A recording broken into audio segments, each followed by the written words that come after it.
राजस्थान, मध्य प्रदेश और छत्तीसगढ़ में मिली जीत के बाद भाजपा और भाजपाइयों का हौसला सातवें आसमान पर है। 5 राज्यों में चुनाव के बाद अब चर्चा हरियाणा की होने लगी है। हरियाणा में अगले साल विधानसभा चुनाव होने हैं। माना यह भी जा रहा है कि लोकसभा चुनाव के साथ ही हरियाणा में विधानसभा चुनाव भी कराए जा सकते हैं। चुनावी परिणाम के बाद सबसे अहम चर्चा यह है कि इन चुनाव परिणाम का हरियाणा की राजनीति में आने वाले विधानसभा चुनाव में क्या असर पड़ने वाला है। राजनीतिक विशेषज्ञों की माने तो कांग्रेस ने समय रहते अपनी गलतियों को नहीं सुधारा तो एमपी, राजस्थान व छत्तीसगढ़ की तरह हरियाणा में भी उनका सुपड़ा साफ हो सकता है तथा भाजपा यहां हैट्रिक बना सकती है। कांग्रेस को हरियाणा में आपसी गुटबाजी को खत्म करना ही है। समय रहते संगठन खड़ा करना बेहद जरूरी हो गया है, क्योंकि बूथ मैनेजमेंट में भाजपा से पार पाना कांग्रेस के लिए तब तक संभव नहीं है जब तक कि उसका खुद का संगठन खड़ा नहीं होगा। भाजपा ही जहां आगामी चुनाव में जीत को लेकर आश्वस्त नजर आ रहे हैं, वहीं राजनीतिक विशेषज्ञों का मानना है कि हरियाणा को लेकर आकलन अभी से लगाना ठीक नहीं। जैसे लहर बनी है वैसे लहर बैठ भी हो सकती है। कांग्रेस को अभी हौसला खोने की ज़रूरत नहीं है।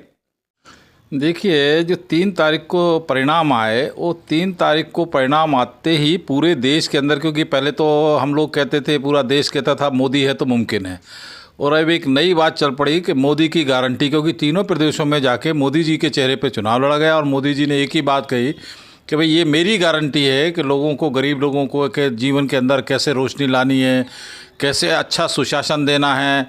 तो उनकी गारंटी को मान के मतदाता ने तीनों प्रदेश के अंदर भयंकर बहुमत भारतीय जनता पार्टी को दिया। और जो आप इसके परिणाम की बात, आने वाले लोकसभा चुनाव की बात कर रहे हैं, हरियाणा में 2024 के अक्टूबर में चुनाव होने, उनकी बात कर रहे हैं, तो निश्चित तौर पर सिर्फ हरियाणा का सवाल नहीं है, ये पूरे देश के अंदर एक माहौल बन गया।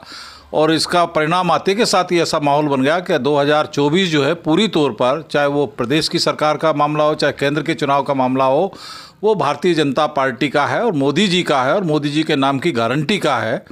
ये निश्चित तौर पर तय हो गया है। देखिए, लोकतंत्र का ये सराहनीय पहलू है कि जनता जिसे सिंहासन पर बैठाती है वही राज करता है। जहाँ तक ये सवाल है छत्तीसगढ़ और राजस्थान और मध्य प्रदेश में भाजपा के प्रचंड बहुमत का, उसमें भाजपा की नीतियां तो हैं ही, मोदी जी की नीतियों को लोगों ने स्वीकार तो किया ही है, लेकिन इसमें कांग्रेस की अपनी भी बहुत गलतियां हैं। जहाँ तक कि राजस्थान में गहलोत वर्सेस सचिन पायलट, और उधर मध्य प्रदेश में दिग्विजय सिंह वर्सेस कमलनाथ, और छत्तीसगढ़ में जो 508 का जो स्कैन था, 508 करोड़ का वो स्कैन, वो भी बहुत कुछ कहा। और राजस्थान में जो मोदी जी ने एक बार जो गुजरों में जो डिफेक्ट डाला जो अपने भाषण में, तो वो भी बहुत बड़ा कामयाब रहा। जहाँ तक हरियाणा के सवाल है, हरियाणा की राजनीति का, हरियाणा के चुनाव में अभी 10 महीने हैं, लगभग 10 महीने हैं। हरियाणा में भी वही स्थिति है जो कि राजस्थान में है। यहाँ पर भी कई गुट हैं, हुड्डा, शैलजा, सुरजेवाला। अगर इन लोगों में फूट रही तो निश्चित रूप से कांग्रेस यहाँ पे भी बहुत बुरी तरह से हारेगी। और अगर कांग्रेस ने इन हार से अपने सबक ले लिया तो कुछ अपना यहाँ पर अच्छा प्रदर्शन कर सकती है कंपैरेटिवली राजस्थान के, अगर सीख लिया तो मेरा मानना ये है कि अगर कांग्रेस के हाईकमान ने ये सब छोड़ के, इन मुद्दों को छोड़ कर के कि जो ये फूट वाली राजनीति अपनी आपस में ही है हाईकमान में, जो निश्चित रूप से ये अगर ये ख़त्म कर लेंगे तो यहाँ पर कुछ अच्छा प्रदर्शन कर पाएंगे, और वरना इनके भी यही हालत होगी जो कि तीनों राज्यों में हुई है। देखिए, इसी जो रिजल्ट सामने आया है उससे बीजेपी में ऊर्जा का संचार हुआ है और देखा जाए तो चेहरों पर रौनक लौटी। लेकिन हरियाणा से अगर हम इसकी तुलना की जाए तो हरियाणा में चूँकि अभी 10 महीने का समय है तो इसका कोई ज़्यादा विशेष असर नहीं पड़ेगा। और चूँकि हरियाणा की राजनीति और अन्य राज्यों की राजनीति में अंतर भी है, तो ये 10 महीने में, और इससे पहले लोकसभा चुनाव भी होने हैं। मेरा मानना है कि लोकसभा चुनाव के बाद बीजेपी हरियाणा की राजनीति की सही तस्वीर सामने आएगी। तो मैं ये कह सकता हूँ कि जो हरियाणा राजनीति का जो भविष्य है वो लोकसभा चुनाव के गर्भ में छुपा हुआ है। उसकी सही तस्वीर आने के बाद ही स्थिति स्पष्ट होगी। इससे पहले हम जितनी भी अटकलें लगा रहे हैं, संभावनाएं इसकी लगा रहे हैं, ये ठीक उस तरह है जिस तरह से मदारी पूरा अपना जेब से जब तमाशा करता है और वो पैसे निकालता है और अंत में जो एक एक रुपये के लिए वो डमरू बजा के लेता है। तो उस तरह की अटकलें हैं। तो ये मानना कि भाई इस समय हाँ, जहाँ तक वर्तमान में बीजेपी की जो हरियाणा में पोजीशन का सवाल है वो इतनी बेहतर नहीं है, उसके लिए बहुत मेहनत करनी पड़ेगी। अब ये देखना ये होगा कि बीजेपी किस मुद्दों पर और किस जातीय समीकरण के आधार पर आगे बढ़ती है। क्या तीसरी बार मनोहर लाल जी के नेतृत्व में चुनाव लड़ा जाएगा, ये देखने वाली बात होगी।